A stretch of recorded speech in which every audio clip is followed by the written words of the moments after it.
விவானுக்கு நான் கொடுத்த கிஃப்ட்டு செம்ம ஹாப்பியாக வச்சு விளையாடிட்டு இருக்கான் பாருங்கள். Kids LED watch. விவானுக்கு மட்டும் இல்லைங்க, நம்மக்கிட்ட குக்கீஸ் ஆர்டர் பண்ணக்கூடிய ஒவ்வொரு கஸ்டமருக்குமே இந்த வாட்ச் போய் சேரும். ஸோ இதை பார்த்தீங்கன்னா சம்மர் கிட்ஸ் ஆஃபராக நான் கொடுத்துட்ருக்கேன். கிட்ஸ்லாம் வீட்டில் இருப்பாங்க, ஹெல்த்தியான குக்கீஸ் சாப்பிட்றதோடு சேர்த்து இந்த மாதிரி குட்டியான ஒரு க்யூட்டான கிஃப்ட்டும் கொடுத்தோம் அப்படின்னா ஹாப்பி ஆகிடுவாங்களே. ஸோ என்னோட நம்பர் கொடுத்துருக்கேன், மறக்காமல் வாட்ஸ்அப்பில் ஆர்டர் பண்ணிக்கோங்க, வெப்சைட்லையும் ஆர்டர் பண்ணிக்கோங்க. ஆனால் பிரச்சனை என்னாச்சு?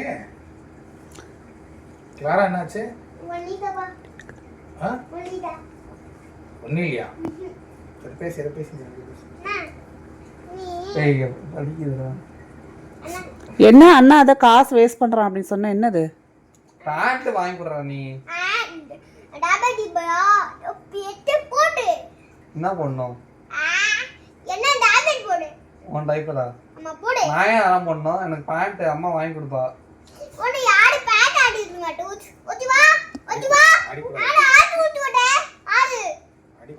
ஏன் நான் ஏன் வாங்கி தருவேன் உனக்கு பேண்ட்டு? உனக்கு டாய்ஸ் வாங்கி கொடுத்தாலும் உனக்கு பேண்ட்டை வாங்கி தருவேன். எதுக்கு? இப்போ தானே வாங்கி கொடுத்தேன். BMW காரில் அவன் பேண்ட்டு தானே கேட்குறான், ட்ரெஸ்ஸு தானே கேட்குறான், டாயா கேட்குறான். உனக்கு BMW ட்ரெஸ்ஸு வேணுமா? ஏன் நான் உனக்கு வாங்கி தரணும்? நீ பேட் பாயா இருக்க. நீ பனியன் போட்டு சுத்து. அவன் டைப்பர் போட்டு சுத்துன்னு சொன்னல, நீ பனியன் போட்டு சுத்து.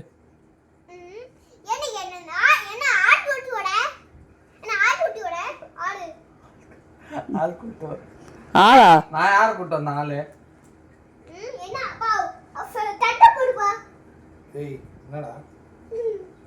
சண்டை போடு. ஏய் என்னடா நீ என்னடா அவனை மறுற? ஏய் எடுறா என் பையன் மேல கையிடுறா.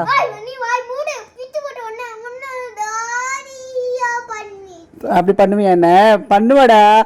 பிறந்த போது 4 வருஷம் கூட ஆகல, எல்லாம் பண்ணுவேன்.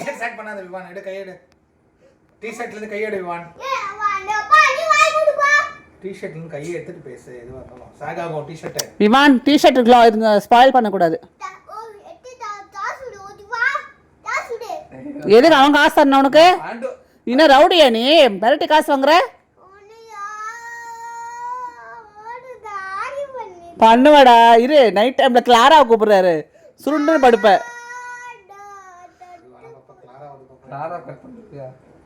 கிளாராவை கட் பண்ணுவியா?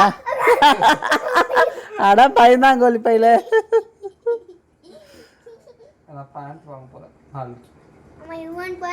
வாங்கி தர மாட்டேன். எனக்கு வாங்கி தருவியாமா? உனக்கு வாங்கி தரேன். ஆஹா நான் சொன்னா டாடி வாங்கி தருவா. யாருக்கு பேண்ட்?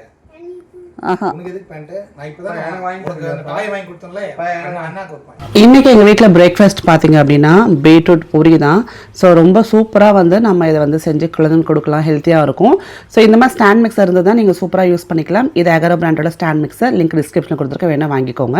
ஸோ இன்றைக்கி பார்த்தீங்கன்னா அக்ஷய திருதி. ஸோ நான் வந்து பார்த்தீங்கன்னா கோல்டும் வெள்ளியும் ரெண்டுமே இந்த வாட்டி வாங்கியிருக்கேன்.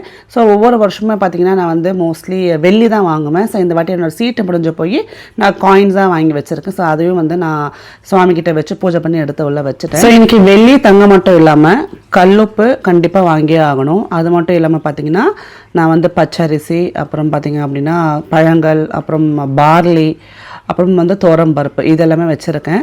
ஸோ ஆக்சுவலாக பார்த்தீங்கன்னா அந்த காலத்தில் பார்லி தான் வந்து நிறைய வாங்கி வந்து அக்ஷய திருதி அன்னைக்கு வைப்பாங்கன்னு சொல்லி ஒரு ஐதீகம் இருக்குதுன்னு சொல்கிறாங்க. அதனால் வந்து நம்ம வீட்டில் செல்வ செழிப்பு கொடுக்கக்கூடிய எல்லாத்தையும் வாங்கி சுவாமி கிட்ட வச்சு மனசுக்கு பிடிச்ச மாதிரி பூஜை பண்ணியாச்சுங்க. ஸோ நீங்கள் இந்த அக்ஷய திருதிக்கு என்ன வாங்கினீங்க? தங்கம், வெள்ளி, இல்லை டைமண்ட் இந்த மாதிரி தான் வாங்கணும் அவசியமே கிடையாதுங்க. கல்லுப்பு வாங்கினாலே போதும். பட் நம்ம இந்த ஒரு சாக்கு வச்சு கொஞ்சம் நகை சேர்ப்போம். அதுதான் வந்து அதோட பின்னாடி இருக்கக்கூடிய ஒரு இதுன்னு நினைக்கிறேன். ஸோ நான் பார்த்தீங்கன்னா 24 கேரட் வந்து குட்டி குட்டி கோல்டு பிஸ்கெட் மாதிரி வாங்கி வச்சுட்டேன். சீட்டு முடிஞ்சு போச்சு. நான் இந்த வாட்டி நகை வாங்கலை. அதுக்கு ஒரு ரீசன் இருக்குது. நான் கண்டிப்பாக உங்களுக்கு ஃபியூச்சர் வீடியோஸில் ஷேர் பண்ணுறேன். நம்மளுக்கு வந்து ஒரு கமிட்மெண்ட்டில் இன்வெஸ்ட்மெண்ட் பண்ணுறோம் அப்படின்னா நம்ம நகையாக வாங்குறது வேஸ்ட்டு. திருப்பி அதை நம்ம வந்து சேல் பண்ணுறப்போ அது நம்மளுக்கு வந்து செய்குலி செய்த எல்லாத்தையும் கழிப்பாங்க. ஸோ 24 கேரட் கோல்டு வேர்ல்ட் நம்ம பார்ஸ் அவங்க வச்சுருந்தோம் அப்படின்னா நம்மளுக்கு அப்படியே மார்க்கெட் ரேட் கிடச்சிரும். ஸோ இது வந்து கொஞ்சம் நம்மளுக்கு லாபமாக இருக்கும். அதே மாதிரி நம்ம நல்ல ஒரு மெட்டலில் இன்வெஸ்ட் பண்ணியிருக்கோன்ற திருப்தியும் கிடைக்கும். ஸோ இப்போ பார்த்திங்க அப்படின்னா விவான் குட்டிக்கு வந்து லீவ் விட்டாச்சு. வீட்டில் இருந்து நிறைய டிவி பார்த்துட்டே இருப்பான். அதனால் அவனுக்கு சில ஒர்க் ஷீட்ஸ் ஆன்லைனில் ஆர்டர் பண்ணேன். ஸோ இது எப்படி இருக்குன்னு சொல்லி நான் உங்களுக்கு டீட்டெயில் தான் வந்து நான் ஷார்ட்ஸில் ஷேர் பண்ணுறேன், இன்ஸ்டாகிராமில் ஷேர் பண்ணுறேன் பாருங்கள். இதில் 5 விதமான ஒர்க் ஷீட்ஸ் கொடுத்துருக்காங்க. ஸோ EBS, ஆல்ஃபபெட்ஸ், நியூமரிக்ஸ், அப்புறம் பார்த்திங்கன்னா லாஜிக்கல் திங்கிங் அப்படின்னு சொல்லி. ஸோ குழந்தை நல்ல ஒரு நாளைக்கு ஒரு ஒர்க் ஷீட் ஒரு டாப்பிக்கில் 5 ஒர்க் ஷீட்ஸ் வந்து பண்ண வச்சுருவேன்.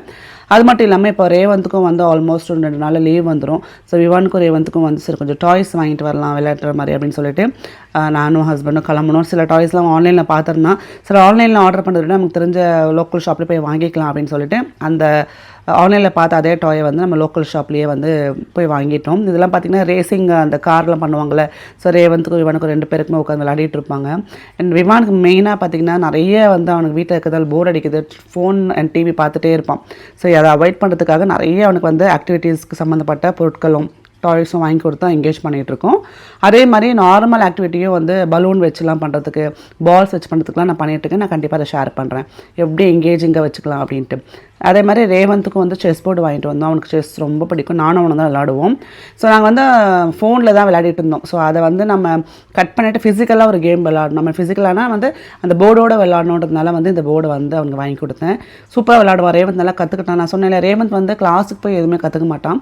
ஸோ அவனே செல்ஃபாக வந்து யூடியூப் பார்த்தோ இல்லை ஃப்ரெண்ட்ஸ் கிட்டே கேட்டோ வந்து லேர்ன் பண்ணிப்பான். அந்த மாதிரி நல்லா செஸ்ஸும் இப்போ நல்லா வந்து விளையாட ஆரம்பிச்சிருக்கான். அவனோட க்ளோஸ் ஃப்ரெண்ட் வந்து நல்ல செஸ் பிளேயர். ஸோ அவன்கிட்ட நல்லா கற்றுக்கிட்டு நானும் அவனை வந்து விளையாடிட்டுருக்கோம். நான் குழந்தையிலேருந்து தான் விளையாடுவேன். பட் பெரிய ப்ரோ பிளேயர்லாம் கிடையாது. நம்ம அம்மாக்கெல்லாம் கூட விளையாடுவாங்களா அந்த மாதிரி தான் நான் கூட விளையாடிட்டுருக்கேன். ஒரு கம்பெனி கொடுத்துட்ருக்கேன். வீட்டுக்குள்ளே வந்து கொஞ்சம் ஃபன்னாக என்டர்டைன்மெண்ட்டாக போகணும் அப்படின்றதுனால சம்மர். ஸோ பசங்க வீட்டில் இருப்பாங்க. அவங்க வந்து ரொம்ப ரொம்ப ரொம்ப குவாலிட்டியான டைம் கொடுக்கணும்னு பார்க்குறாங்க. ஸோ 2 பிள்ளைங்களையும் வச்சு அவங்களை எவ்வளோ வந்து நம்ம என்கேஜ் பண்ண வைக்க முடியுமோ ரொம்ப ஃபன்ஃபில்டாக இருக்கணும் அப்படின்னு எனக்கு ஆசை. என் சின்ன வயசில் நான் மிஸ் பண்ண விஷயங்கள் எல்லாமே என் பிள்ளைங்களுக்கு அதை கொண்டு வரணும்னு பார்க்குறேன். எல்லாருமே அப்படி தானே. நம்ம என்னென்ன விஷயங்கள் வந்து மிஸ் பண்ணோமோ அதெல்லாம் பிள்ளைங்களுக்கு வந்து கொண்டு வரணும்னு ஆசைப்படுவோம். விவானக்குட்டி ஒரு கார் பைத்தியம். ஸோ இது வந்து பார்த்திங்கன்னா பெரிய ட்ராக் மாதிரி நம்ம ரேஸ்க்கும் வச்சுக்கலாம். அதே மாதிரி இருக்கிற கார்ஸ்லாம் இதில் வச்சு நம்ம அங்கே ஸ்டோரும் பண்ணிக்கலாம். அந்த மாதிரி இருந்தது. இதை வந்து நம்ம ஆன்லைனில் பார்த்துட்டு அவங்க அப்பா கிட்ட கேட்டுகிட்டே இருந்தான். ஸோ நான் தான் சொன்னேன் ஆன்லைனில் ஆர்டர் பண்ணுவேன், நம்ம நேர்லேயே போய் இது எங்கே இருக்குன்னு பார்த்துட்டு அந்த ஷாப்லேயே வாங்கிட்டு வந்துடலாம் அப்படின்ட்டு. அண்ட் இன்னொரு விஷயம் என்னென்னா லாஸ்ட் டைம் அம்மாவுக்கு வந்து ஒரு இண்டக்ஷன் கிடையாது, அது வந்து இன்ஃப்ராரெட் ஸ்டவ் வந்து கிஃப்ட் பண்ணியிருந்தேன். நிறைய பேர் அக்கா அது எப்படி இருக்குது அதோட கம்ப்ளீட் ரிவ்யூ கொடுங்க கேட்டிருக்கீங்க. இது கிராம்ப்டன் பிராண்டோட இன்ஃப்ரா சர்வீஸ் குக் டாப்புங்க. 2200 வாட்ஸ் வரும். செம்மையாக இருக்குங்க. உண்மையிலே சொல்கிறேன் ரொம்ப சூப்பராக இருக்குது. நீங்கள் கேஸில் சமைக்கிற மாதிரியே எல்லா பாத்திரமும், நீங்கள் மண் பாத்திரம் வச்சுக்கலாம், இரும்பு வச்சுக்கலாம், அலுமினியம் வச்சுக்கலாம், ஸ்டீலை வச்சுக்கலாம். ஸோ உங்களுக்கு வந்து இந்த பாத்திரம் தான் இண்டக்ஷன் கம்பேட்டபிலிட்டின்ற மாதிரி கிடையாது. எந்த பாத்திரம் வேணால் நீங்கள் வச்சு சமைச்சிக்கலாம். உங்கள் வீட்டில் கிடையாது இப்போ கேஸில் பண்ணுற மாதிரியே பண்ணிக்கலாம். மேலே இந்த ஸ்டீல் வயர் கொடுத்துட்டாங்க பாருங்கள். அதே மாதிரி நீங்கள் பாபிக்யூ பண்ணுறதுக்கு ஸ்க்யூவர்ஸும் கொடுத்துட்டாங்க. நீங்கள் ஃபுல் காலாக பண்ணுறீங்கன்னா இந்த ஒரு ஸ்டீல் ரேக் இருக்கலாம், அது மேலே போட்டுட்டு அது மேலே நீங்கள் ஃபுல் கா கூட நீங்கள் அழகாக பண்ணிக்கலாம். அவ்வளோ நல்லாயிருக்கு. அண்ட் இது ஆக்சுவலாக பார்த்தீங்கன்னா நான் வீடியோ போட்டதுக்கப்புறம் நான் ஷார்ட்ஸ்லையும் அதே மாதிரி இன்ஸ்டாகிராம் ரீல்ஸ் போட்டதுக்கப்புறம் ஸ்டாக் அவுட் ஆகிடுச்சு. பட் இப்போ வந்து ஸ்டாக் வந்திருக்கான்னு தெரியல. நான் உங்களுக்கு வந்து ஃப்ளிப்கார்ட் அண்ட் அமேசான் 2 லிங்க்கும் கொடுக்குறேன். நீங்கள் வந்து செக் பண்ணி பாருங்கள் எதில் அவைலபிலிட்டி இருக்குதுன்னு பாருங்கள். ஏன்னா இப்போ கேஸ் எங்கள் அம்மாவுக்கு புக் பண்ணி 3 மாதம் ஆகி நேற்று தான் வந்து கேஸ் டெலிவரி பண்ணியிருக்காங்க. நான் வந்து அம்மாவுக்கு கிஃப்ட் பண்ணிட்டேன். பட் எனக்கு என்னென்னா இந்த ப்ராடக்ட் பற்றி உங்களுக்கு எல்லாருக்கும் சொன்னோம் அப்படின்னா உங்களுக்கு நிறைய பேருக்கு யூஸ்ஃபுல்லாக இருக்கும், நம்ம அம்மாவுக்கு யூஸ்ஃபுல்லாக இருக்கும் இல்லையா. அதனால தான் இதை நான் வீடியோ எடுத்துகிட்டு தான் எங்கள் அம்மாக்கிட்ட நான் இந்த கிஃப்ட்டை கொடுத்தேன். ஏன்னா இதை வந்து ஆக்சுவலி நானே தேடிட்டே இருந்தேன் இது கிடைக்குமா அப்படின்ட்டு. இப்போ எங்கள் அம்மாவுக்கு ஆர்டர் பண்ணதுக்கப்புறம் எனக்கு வாங்கணுன்றப்போ ஸ்டாக் இல்லாமல் போயிடுச்சு. பட் என்ன கேட்டிங்கன்னா கண்டிப்பாக வாங்கி வச்சுக்கோங்க, நம்மளுக்கு எப்படி இருந்தாலும் யூஸ்ஃபுல்லாக இருக்கும். ஸோ இதில் வந்து ஆன் அண்ட் ஆஃப் பட்டன் கொடுத்துட்டாங்க. நீங்கள் ப்ளக் பண்ணதுக்கப்புறம் இங்கே வந்து ஆன் ஆஃப் பட்டன் பண்ணிக்கலாம். அதே மாதிரி நீங்கள் ஃப்ரை பண்ணுறதுக்கும் குக்கர் வைக்கிறதுக்கும் சொல்லி தனித்தனியாக வந்து ஆப்ஷன்ஸ் கொடுத்துட்டாங்க. டைமரும் கொடுத்துட்டாங்க. நீங்கள் டெம்பரேச்சர் வந்து நம்ம எப்படி கேஸை வந்து சிம் ஹை வைப்போமோ அந்த மாதிரி நீங்கள் சிம் அண்ட் ஹை வச்சு நீங்கள் அதை கண்ட்ரோல் பண்ணிக்கலாம். ஜஸ்ட் ஆன் பண்ணி நம்ம வந்து அந்த டெம்பரேச்சரை மேலே அந்த ஃப்ரை கிளிக் பண்ண உடனே ஒரு டெம்பரேச்சர் எடுத்துக்குது. நீங்கள் அது வேணாம் எனக்கு வந்து கம்மி பண்ணால் கூட இந்த நாபை வந்து நீங்கள் ரெடியூஸ் பண்ணி நீங்கள் அழகாக கம்மி பண்ணிக்கலாம். இப்போ வந்து மேக்ஸிமம் பார்த்தீங்கன்னா 2200 வாட்ஸ். இது நீங்கள் அப்படியே கம்மி பண்ணி பார்த்தீங்க அப்படின்னா உங்களுக்கு எவ்வளோ வேணுமோ சிம்மில் மேக்ஸிமம் வந்து 2200, மினிமம் வந்து 200. ஸோ இந்த மாதிரி நீங்கள் வச்சு நீங்கள் சமைச்சிக்கலாங்க. ஸோ கேஸ் பற்றாக்குறை எந்த காலத்தில் இந்த டைமில் இது வந்து சூப்பரான ஒரு ப்ராடக்ட் தான் சொல்லுவேன். நல்ல பிராண்டாக இருக்கிறதுனால நீங்கள் கண்ணபடி வாங்கிக்கலாம். ஸோ இது வந்து பார்த்தீங்கன்னா நீங்கள் ட்ராவல் ஃப்ரெண்ட்லியாக வெளியிலே எடுத்துகிட்டு போகலாம். ஏன்னா சைடில் உங்களுக்கு ஹேண்டில்ஸ் கொடுத்துட்டாங்க. அதே மாதிரி ட்ராவல் பண்ணி எடுத்துகிட்டு போகிற அளவுக்கு ரொம்ப லைட் வெயிட்டாக, ரொம்ப ஹெவி வெயிட்லாம் கிடையாது. நான் சொன்ன மாதிரி நீங்கள் குட்டி பாத்திரம் வச்சுக்கலாம், பெரிய பாத்திரம் வச்சுக்கலாம். உள்ளுக்குள்ளே பார்த்தீங்கன்னா நம்ம வந்து கொடுக்கக்கூடிய அந்த ப்ராடக்ட் அதாவது பொருள் என்ன போகிறோமோ அது டக்குன்னு ஹீட் ஆகிடுது. ஸோ இது கிஃப்ட் எங்கள் அம்மா கொடுத்துருக்கப்புறம் ரொம்ப யூஸ்ஃபுல்லாக இருந்தது. ரொம்ப ஹாப்பியாக அவங்க வந்து யூஸ் பண்ண ஆரம்பிச்சிட்டாங்க. எனக்கு ரொம்ப ஈஸியாக இருக்குன்றாங்க. ஸோ இது பார்த்திங்கன்னா அந்த உள்ளுக்குள்ளே தண்ணி கொதிக்கிறப்போ நம்மளுக்கு அந்த பாத்திரம் கொஞ்சம் வந்து ஷேக் ஆகுது. இது வந்து அந்த தண்ணி கொதிக்கிறதுனால அந்த பாத்திரம் திக்னஸ் கம்மியாக இருக்கிறதுனால. இதுவே நீங்கள் வந்து கொஞ்சம் நல்லா அடிகனமான பாத்திரம் வச்சு சமைச்சிங்க அப்படின்னா எந்த இஷ்யூஸுமே இருக்காது. ஸோ நிறைய வந்து சிஸ்டர்ஸ் கேட்டது என்ன அப்படின்னா, ஏன் சிஸ்டர் இந்த மாதிரி ஷேக் ஆகுது அப்படின்ட்டு. அது கீழே ஃப்ளாட்டாக இருக்குது. நான் வந்து இந்த மாதிரி ஒரு வளைவு இருக்கிற பாத்திரம் வச்சதால அந்த ஷேக்னஸ் வருது. நீங்கள் ஒரு தோசை தவாவோ இல்லை நார்மல் ஃப்ளாட் சர்ஃபேஸ் பாத்திரம் வச்சிங்கன்னா அந்த ப்ராப்ளம் இருக்காது. இது ஒரு ப்ராப்ளமே கிடையாது. இது வந்து அந்த பாத்திரம் ரொம்ப மெலிசாக இருக்கிறதுனால தண்ணி கொதிக்கிறப்போ நம்ம வர ஷேக் தான். இப்போ நான் இரும்பு தவா வச்சுருக்கேன் பாருங்கள். ஸோ இதை வந்து நான் ஆன் பண்ணுறேன். நான் இதில் வந்து அது எவ்வளோ டக்குன்னு ஹீட் ஆகுதுன்னு காட்டுறேன் பாருங்கள். ஏன்னா நார்மலாக இண்டக்ஷனில் நீங்கள் இரும்பு பாத்திரங்கள் வைக்க முடியாதுன்னு சொல்லுவாங்க, அலுமினியம் வைக்க முடியாதுன்னு சொல்லுவாங்க, கீழே இண்டக்ஷன் பேஸ் இருந்தால் தான் பண்ணணும் அப்படின்வாங்க. பட் இதில் பார்த்தீங்கன்னா பாருங்கள், நான் வந்து இரும்பு தவா வச்சுட்டு ஜஸ்ட் தண்ணியை வந்து மேலே தெளிக்கிறேன். பாருங்கள் எவ்வளோ டக்குன்னு சூடாகி அந்த புகை வருது.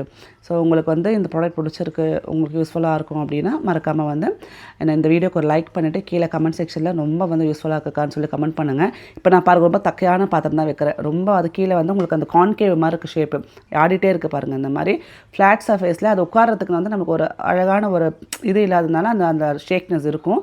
ஏன்னா உள்ளுக்குள்ள நீங்கள் தண்ணியோ இல்லை குழம்போ கொதிக்கிறப்போ கண்டிப்பாக அந்த பாத்திரம் ஷேக் ஆகும். ஸோ நீங்கள் வைக்கக்கூடிய பாத்திரம் கொஞ்சம் கனமாகவும் நல்லா ஃப்ளாட் சர்ஃபேஸாகவும் இருந்ததுன்னா இந்த ஷேக் இருக்காது. மற்றபடி ஹீட்டெல்லாம் ஆகாமல் கிடையாது, நல்லா ஹீட் ஆகும். இங்கே பாருங்கள் தண்ணி ஊற்றுறேன், அப்படியே புகை வருது பாருங்கள். ஸோ எந்த பாத்திரம் வச்சாலும் ஒர்க் ஆகுதுன்றதுக்காக தான் நான் கொஞ்சம் கொஞ்சமாக வச்சு உங்களுக்கு காமிச்சிட்ருக்கேன்.